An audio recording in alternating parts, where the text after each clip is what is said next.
everyone, my name is Stanley St. Rose, and today we're going to be talking about the poem No Master Never, written by Joshua McCarter Simpson. Now, before I go into summary analysis of this work, please remember to leave a like, subscribe, and or comment so as the channel can continue to grow.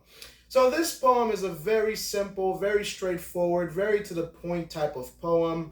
It talks about a slave by the name of Jack, and Jack pretty much, he wants to escape, all right? Jack wants to escape. He doesn't want anything to do with his master. Listen, Jack's master is kind. Jack's master is awesome. Jack's master is sweet. He's treated Jack very well during his life. Jack has a wife. Jack, just a good slave. They've gotten along. Everything's great.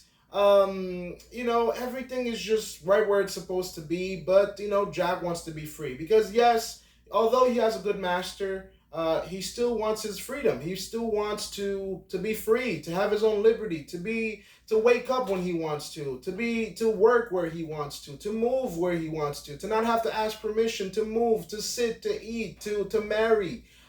He wants to be a free man, and the master's kind of naive, thinking that, well, this slave wants to be my slave. He wants to be under my control because I treat him well. That's fantastic. That the master here treated the slave well, that's fantastic. That he was a good master, but at the same time, you still own this man as property, and this man does not want to be property. Basically what ultimately happens is that they go away on a trip within the poem, and as soon as the slave, as soon as Jack gets what he wants, he gets enough to get away, or what I mean that he finds an opportunity to get away, he gets away and he goes to Canada. He escapes to Canada. And he tells his master at the end of the poem that, I'm not going to go back into bondage. I'm not going to, go back to you. I'm not a slave anymore. I'm a free man. I'm not going to put those shackles back on.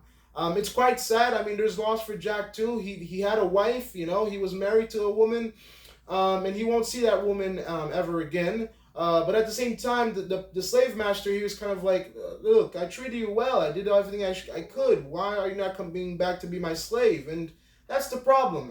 No matter how you look at it, no one wants to be a slave. I mean, would the slave master in this circumstance would want to be Jack's slave? No one wants to be somebody else's slave. No one wants to be owned by somebody else. Even though you were extremely nice, a slave is a slave.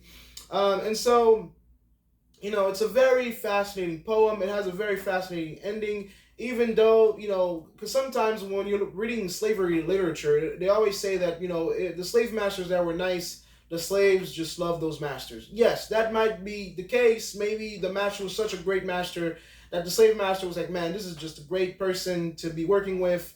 But still, even though that might have been the case, no one wants to be owned by anybody else. Everybody wants liberty. Everybody wants freedom.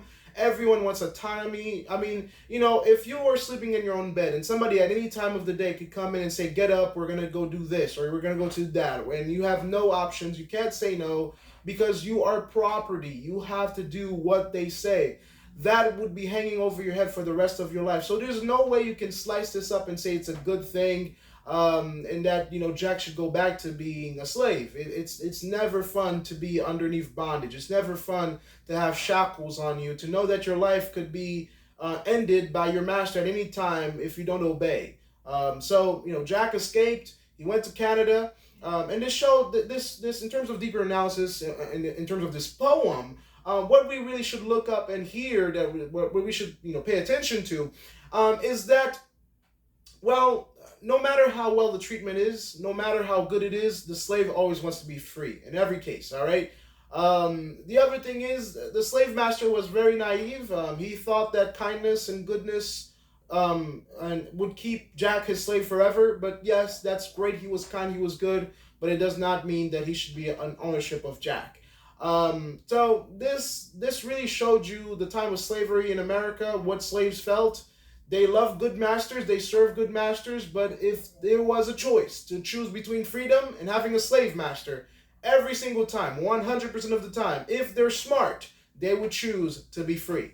So that's my summary and analysis of this poem. Please remember to leave a like, subscribe, and or comment, and I'll see you guys in the next video.